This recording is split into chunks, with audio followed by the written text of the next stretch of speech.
सारे बच्चों को ना लिनियर फंक्शन और क्वाड्रेटिक फंक्शन का ग्राफ प्लॉट करना आता है। लिनियर फंक्शन का ग्राफ एक स्ट्रेट लाइन होता है, क्वाड्रेटिक फंक्शन का ग्राफ एक पैराबोला होता है। जनरली क्यूबिक फंक्शन का जब ग्राफ बनाने के लिए बोला जाता है तो जनरली बच्चे नहीं बना पाते हैं। किसी भी पर्टिकुलर फंक्शन का ग्राफ बनाने का 3 स्टेप होता है। x को 0 करके y निकालते हैं और y को 0 करके x निकालते हैं। यहां से यह बात पता चलता है कि ग्राफ x एक्सिस को और y एक्सिस को किन किन पॉइंट पे काट रहा है। सेकेंड स्टेप में उस फंक्शन का फर्स्ट डेरिवेटिव निकालते हैं। फर्स्ट डेरिवेटिव बताता है कि ग्राफ का इंक्रीजिंग नेचर है कि ग्राफ का डिक्रीजिंग नेचर है किस इंटरवल में। थर्ड स्टेप में हम उस पर्टिकुलर फंक्शन का सेकेंड डेरिवेटिव निकालते हैं और सेकेंड डेरिवेटिव बताता है कि ग्राफ का कनकेव अपवर्ड है कि कनकेव डाउनवर्ड बिहेवियर है। सर मैंने कनकेव अपवर्ड को पाकिस्तान का नाम दिया है और कनकेव डाउनवर्ड को सर इंडिया का नाम दिया है।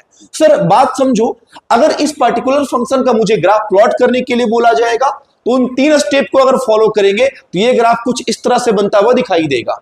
ये पॉइंट आपका आएगा -1, ये पॉइंट आएगा आपका 1, सर ये पॉइंट आपका आएगा -√3,0, ये पॉइंट आपका आएगा √3,0।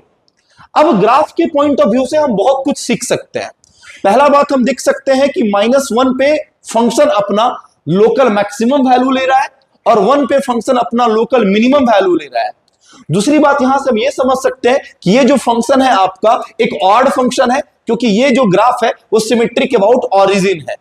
तीसरी बात यहां से आप ये समझ सकते हैं कि ये जो पर्टिकुलर फंक्शन आपको दिख रहा है वो एक मेनी वन फंक्शन है। मेनी वन फंक्शन कहने का मतलब अगर पहले एलिमेंट का पहला इमेज है तो दूसरे एलिमेंट का भी पहला इमेज हो।